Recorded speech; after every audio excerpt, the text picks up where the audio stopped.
Hi, Magdalena. First of all, welcome to this debriefing session, and congratulations a lot on scoring 780 with a stellar Q50 and V48. So, how are you feeling right now? Thank you, Archie. I'm so happy about it. And I also want to thank you for being with me along this maybe long, maybe short for some journey. So thanks a lot to you as well. You are part of this success story. Thanks a lot. I mean, you're being little too kind here right now. So, tell us about how did you land up with e-GMAT? So, how did you start your prep, and what was your very Okay, first step so as so at my work, I well? know many colleagues who have already been through the GMAT journey, Mm-hmm. either because they are already back from business school or because they are going there. And the way I did this was I talked to them a lot about the different preparations that they use. And I always try to think on what would work best for me. Because of my background, I thought that my challenge in my journey would be more about the process Mm-hmm. than on the content. And there was one colleague, Valentin, who talked to me Mm-hmm. about his journey, which was very successful. And he, Mm-hmm. as you know, he Yeah. also used the Yeah. GMAT course. Yeah. And like it clicked for me. Like when I heard all his recommendations and how his journey was and what resources we have available at e-GMAT, I knew it was going to work for me. So I directly signed up at the course. Mm-hmm. And what I did first is taking a diagnostic mock. Mm-hmm. Why? Because I wanted to know where I was standing at, and also like because I told you I have talked with Valentin, it was also a Mm-hmm. recommendation from him. Mm-hmm. And let me say Just that let me just pause yes, you out there. So Valentin, again, someone who scored 760, and had a call chat with him as well, and I will link the video to his interview somewhere here, up here. Yeah. So you took a diagnostic, and what were your findings? so it was actually quite surprising because uh, as I have mentioned before, I always took my background into consideration, and like in my mind, I was sure I was going to score very high in quant Mm-hmm. and not just good in verbal. And Mm-hmm. especially like people watching this video now may notice that I make mistakes when I'm speaking in English. English is not my first language. So I like in my mind, that was what I thought, but the results actually came in differently. Mm-hmm. So I scored not that good in quant. So it was a Q44, I think. Mm-hmm. And I did quite good in verbal. It was B39. And both results were a surprise. Yeah. So I am actually like very happy that I took that diagnostic mock because otherwise my preparation would have gone in the wrong direction, right? So that's a very interesting insight, that never start off your preparation with assumptions, with blank assumptions. There should always be a solid data to back that up. And had you not taken that mock, your entire journey would have been totally different. You would have been much focused on verbal as opposed to what you should have ideally done. So you took a mock, you Agree. identified that it is actually quant where you have to put in a lot of effort, right? And Yes. so what happened after that? You took a mock, you identified your weak areas. How did you go about preparing the quant section, and what happened after the mock? Yeah. So after that, actually, like I did a little bit of review on my own, but then was when we had our first meeting, Mm-hmm. and you taught me like the first, like how to do a strategic review on my mock and how to really identify my gaps, because I could do some on my own, but I think that like your insights were like much deeper than mine. So the next step for that was building a personalized study plan together. Of course, it was more on your side than on my side, that. But you helped me build a study plan that was, what I think was most important is that it was feasible for me. So Mm-hmm. like taking into consideration my workload, my other commitments, you helped me build a study plan that I could complete in the time I had and with the deadline that I was targeting. So while we did make a detailed study plan for you, One thing that I would like to comment here is that it was more about your dedicated efforts, because I totally understand the kind of background you have, the company you work for, and in fact uh, uh, your background about work, and the work hours are so hectic, and yet you are able to put in so much of hours for your prep. So that there's a clap for your dedication and your hard work as well.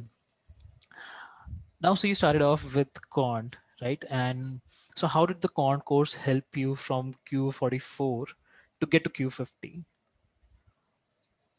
So let me say that I did not had like, I knew many of the concepts. I had only some conceptual gaps.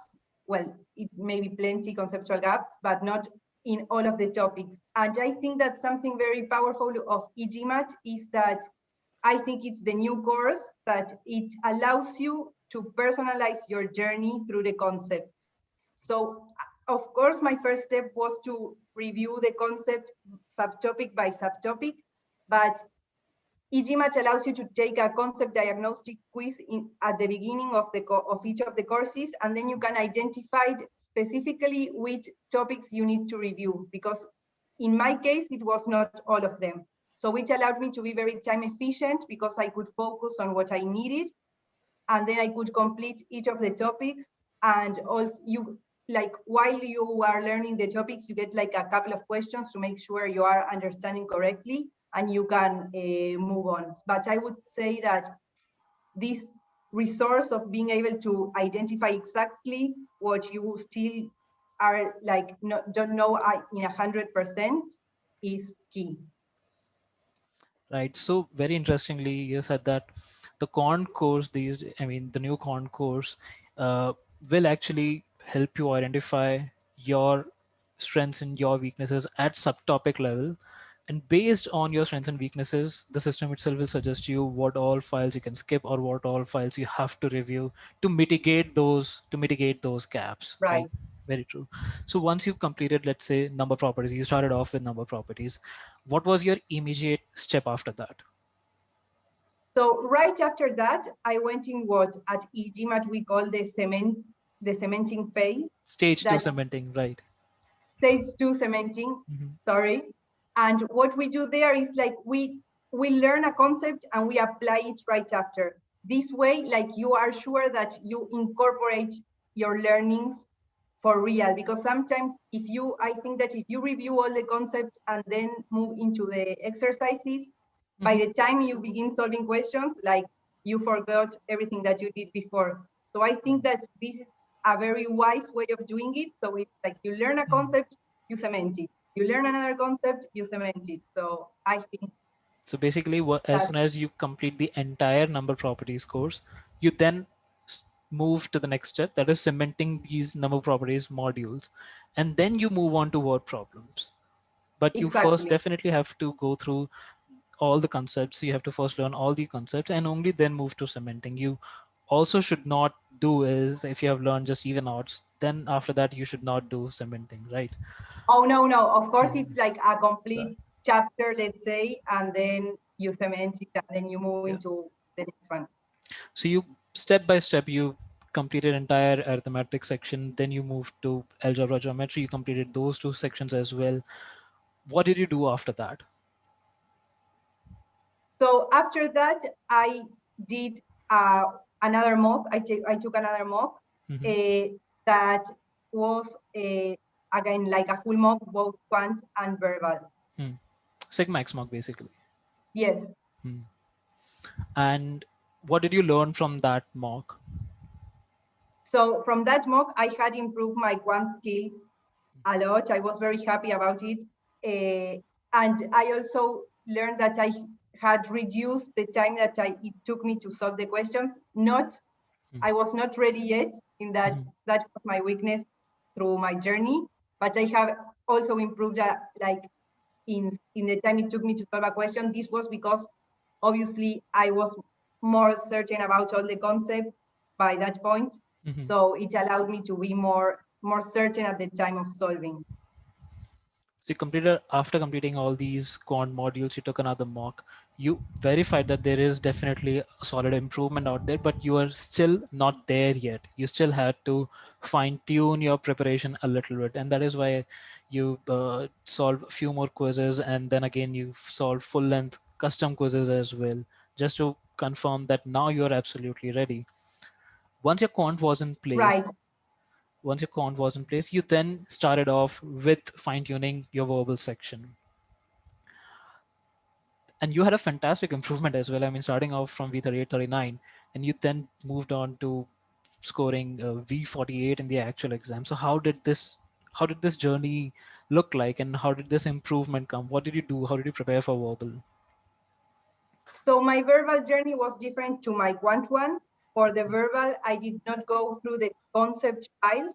I focused on stage 2 and learning from my mistakes. What I did was I solved some quizzes, but like I'd say that what I mainly did was learning from what mistakes I made in the questions, and that is how I identified. I did have some conceptual gaps, but I identify them through solving quizzes. I built my error log. I did strategic review. That's something that at the e-GMAT course, they teach you how to do. So they teach you how to review the questions that you solved wrong, but also the ones you solved right. Like the quizzes at e-GMAT are very powerful because they allow you to know whether you solved the question correctly, both in concept and in process, and if you did it in the correct time also. And at the course, they teach you how to review all of those questions so you can learn from them and know, and like you can be sure whether or not you solved a question correctly for the correct reason. So all throughout your verbal prep, your focus was always to learn as much as you can from every question that you solve. It was never to solve as many questions as you possibly can. Because if I look at your Scholarinium stats, I see that you solved only about 50% of the total question pool available. So you're all throughout the Right, journey was strategic review and revision as well. right. How frequent My, were I, you with the revision? sorry? How frequent were you with this revision as well? No, my revision was like an everyday thing. Like as I was solving, like every time I solved a question or a quiz, Mhm. I dedicated more time to for revision than I did for actually taking the quiz. I like it was never my target to do like a lot of questions. So Mhm. then the questions that I did Mhm. were like a consequence of my revision, other than the other way around. So I was more focused on revision than on solving Mhm. new questions. Right. Uh, so you continued with your verbal prep, you completed ICCR, RC, and then you took another mock as well. And definitely there was an improvement. You from 730, you improved to 750 in a mock, which is a fantastic score. And then you continued further as well with revision, with strategic review. But then again, in the fourth mock, you scored 680. It's a Yes, huge gap. And that was just a week before your actual exam. What happened after that? yes. How did you handle that? Because this kind of happens with a lot of students, and this sudden dip, and that to just a week from exam, is it's not an easy thing to take, very honestly. What did you do after that? So like, let me tell you that while I was solving the mock, Mhm. I knew that I was not going to score like as well as I did in the past two, but I never expected to receive a 680. Not because 680 is bad, but because it was it was what I scored on my first mock. So Mhm. that was the reason. And right after I saw the result, I panicked for a moment and I reached out to you. Yeah. Like, I think that and then you were there for me, like to review the mock together and do strategic review together. And I think that that was what gave me confidence, like not to sign out of the real exam that I had already scheduled for a week after I took that Mhm. mock. So we identified why I failed, uh, what went wrong, that it was actually not letting questions go, that was my learning from that. let's say, failed mock. I Mhm. tried to solve every question, and if I didn't know one, I spent a lot of time trying to solve it. And I'd say that I'm happy that that happened, because I think that was the reason why I did not make the same mistake at the real Mhm. exam, right? Because I knew that I had to learn to let some questions go. So it was kind of a blessing in disguise, right? So you scored low, you made a mistake, and therefore you scored low, but you took that as an opportunity to take those learnings from it as well. And this is something very interesting, that you might be capable to get 780, 790, or even 800 for that matter. But if you do not approach the exam the right way, if you don't treat it the right way, your score will take a hit. You have to let go of questions. You have to understand Yes, that it's okay to not get one question correct. It's fine. You don't have to get 100% of questions correct anyway. But if you get yes. stuck with one question, if you fall in love with one question and spend a whole lot of time there, the exam. But let me say that it did not feel as a blessing when it happened. I It's like understand that. I know. I now, remember that.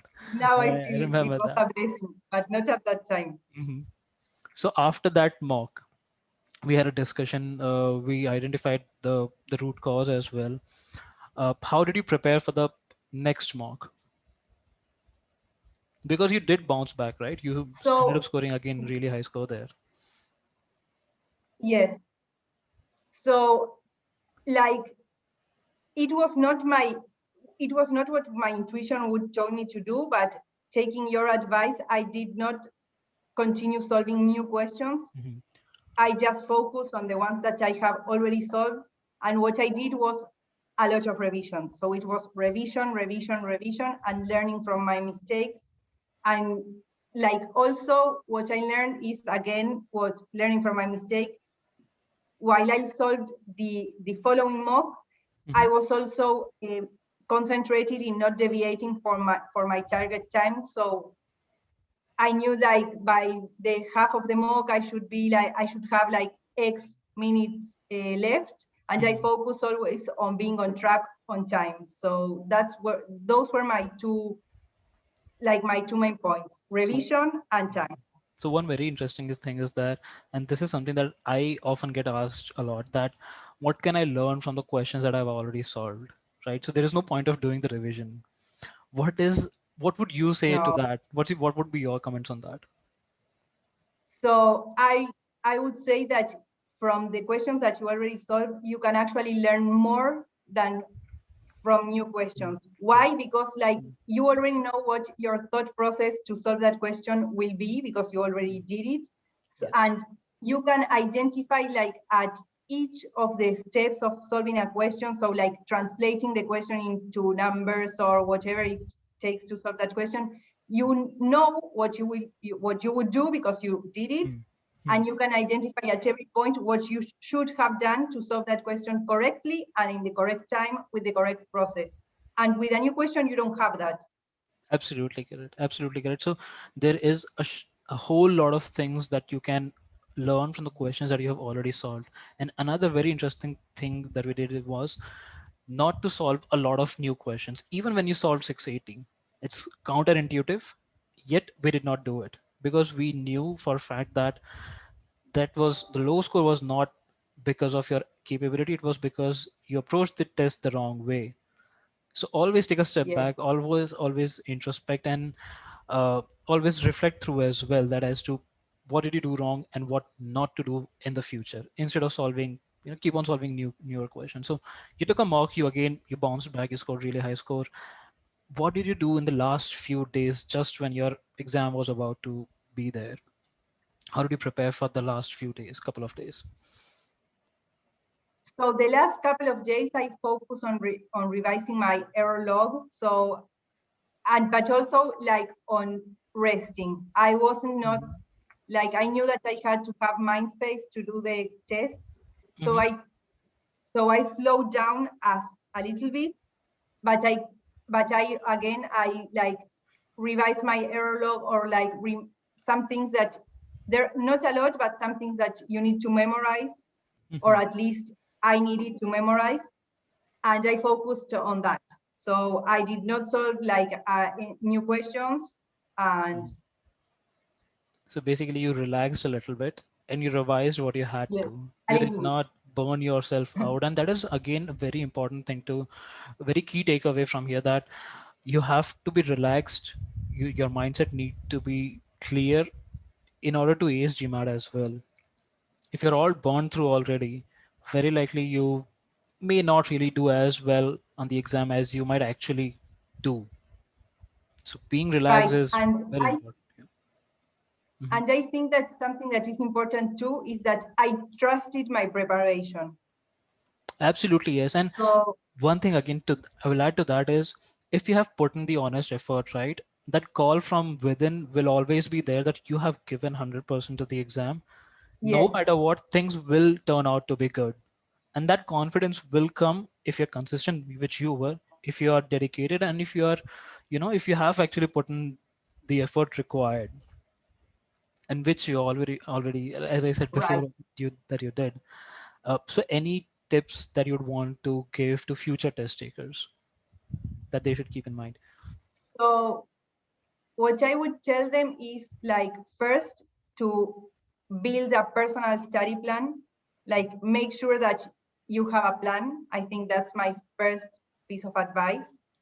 And second, that we have mentioned this a couple of times during this chat, is like focus on revision. Revision is, I can say, like even more important than solving new questions. Hmm. I would, and also have a tool that allows you to do this revision correctly, right? To know the process that you use and to know how to improve from that. Absolutely. And to add to that, your error log, in fact, not only will help you with this revision, it will also help you in identifying exactly why you are going wrong. So Right. do put in that effort. One must put in that effort while, while going through those questions, in capturing the learnings as well in an error log. It takes a lot of time, but at the end of the day, it's all worth it. Yes, and sometimes it's like sometimes you may say, oh, I won't revise as deep as I should, or I will let this go, but don't do it. Don't do it. And then like by the end of your journey, you will thank yourself, your past self, for having done the error log in a proper way. Right. So thanks a lot, Magdalena, for your time. Thanks a lot for having a chat with us. And I wish all the future test takers luck, good luck, and thanks a lot, and bye bye. No, thanks to you. Bye.